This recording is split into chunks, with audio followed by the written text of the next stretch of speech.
Assalamualaikum warahmatullahi wabarakatuh. Di zaman yang serba cepat dan penuh tekanan seperti sekarang, banyak orang kehilangan arah karena lemahnya kontrol diri, pudarnya nilai moral, serta kuatnya pengaruh lingkungan. Dalam video kali ini kita akan membahas 5 konsep penting yang bisa menjadi fondasi untuk membangun diri. Yang pertama, tazkiyah al-nafs, birrul walidain, stres dan cara menanganinya, pergaulan bebas dan etika berpakaian. Semua saling terhubung dan semua punya dampak besar terhadap kehidupan kita. Yang pertama, tazkiyah al-nafs. Tazkiyah al-nafs secara sederhana berarti menyucikan jiwa, tapi maknanya jauh lebih dalam. Tazkiyah mengajarkan kita untuk membersihkan diri dari sifat-sifat buruk seperti iri, marah berlebihan, dendam, sombong, dan syahwat yang tidak terkendali.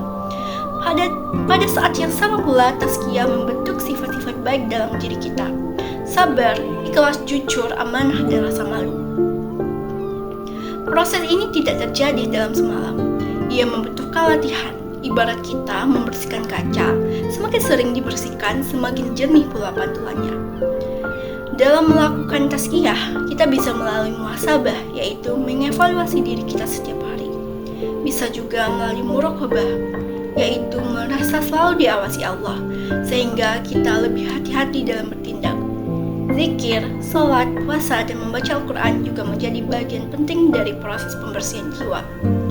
Ketika tazkiyah berjalan, seseorang merasa jauh lebih tenang, lebih matang, dan tidak mudah tergoda oleh hal-hal yang merusak. Yang kedua, birrul walidain. Birrul walidain adalah kewajiban berbuat baik kepada kedua orang tua. Dalam Islam, kedudukannya sangat tinggi, bahkan disebutkan setelah perintah untuk menyembah Allah. Tapi birrul walidain bukan hanya sekadar mematuhi perintah orang tua. Ia juga mengajarkan sopan santun, menghormati, membantu, dan menjaga perasaan mereka. Secara psikologis, birrul walidain berperan besar dalam membentuk karakter seseorang. Remaja atau anak yang tumbuh dalam keluarga penuh kasih sayang, komunikasi yang baik, dan sikap saling menghormati biasanya memiliki emosi yang lebih stabil, kontrol diri yang lebih kuat, serta lebih mampu menolak ajakan negatif dari lingkungan luar.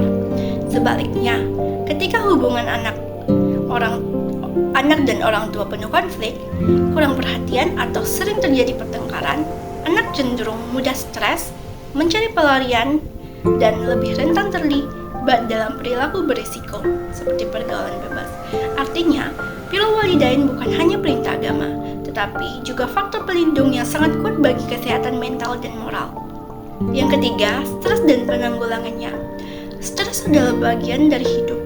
Tidak ada manusia yang bebas dari stres, tapi yang membedakan adalah bagaimana seseorang mengelola stres itu.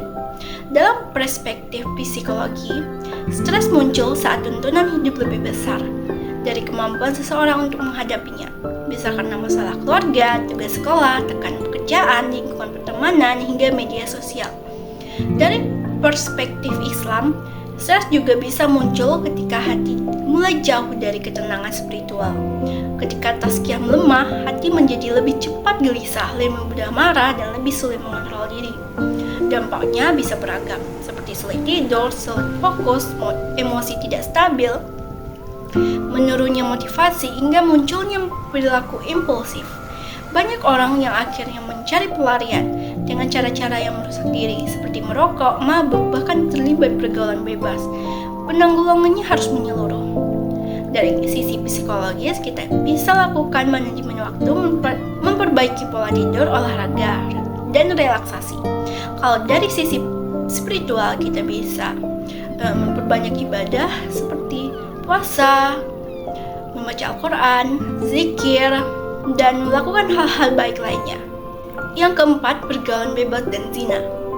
Pergaulan bebas dan zina menjadi salah satu masalah terbesar di kalangan remaja saat ini. Banyak penyebabnya, yaitu lemahnya kontrol diri, jauhnya dari nilai agama, tekanan teman sebaya, lingkungan yang permisif, konten media yang tidak sehat, dan stres yang tidak dikelola dengan baik. Zina bukan hanya persoalan moral dan agama. Dari sisi kesehatan, ia meningkatkan risiko penyakit menular seksual. Dari sisi psikologis, ia dapat menimbulkan rasa bersalah, kecemasan, depresi, dan trauma. Dari sisi sosial, ia merusak kepercayaan keluarga, merusak masa depan atau bahkan dapat menyebabkan kehamilan yang tidak diinginkan. Oleh karena itu, pencegahannya harus dimulai dalam diri sendiri. Tazkiyah al-nafs yang kuat membuat seseorang mampu menahan godaan.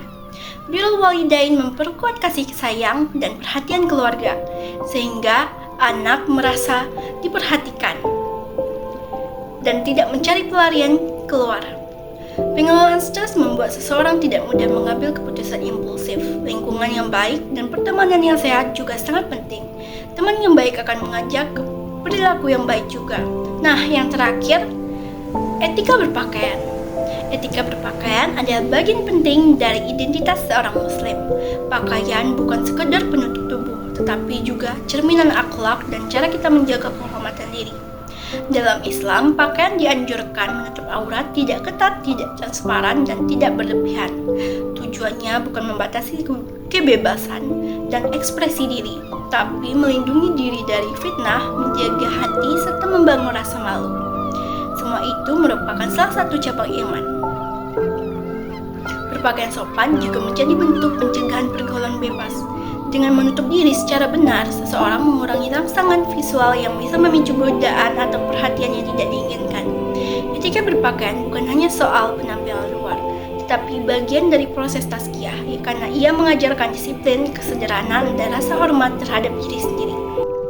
Kelima aspek ini, tazkiyah al-nafs, birrul walidain, pengelolaan stres dan cara pencegahannya, pergaulan bebas, etika berpakaian sebenarnya saling terkait. Jika hati dibersihkan, hubungan keluarga dijaga, stres dikelola, perilaku dijauhi dari hal-hal buruk, dan pakaian dijaga dengan sopan, maka kita sedang membangun benteng kuat untuk melindungi diri dari kerusakan moral zaman ini. Semoga pembahasan kali ini bermanfaat dan menjadi pengingat untuk kita semua. Assalamualaikum warahmatullahi wabarakatuh.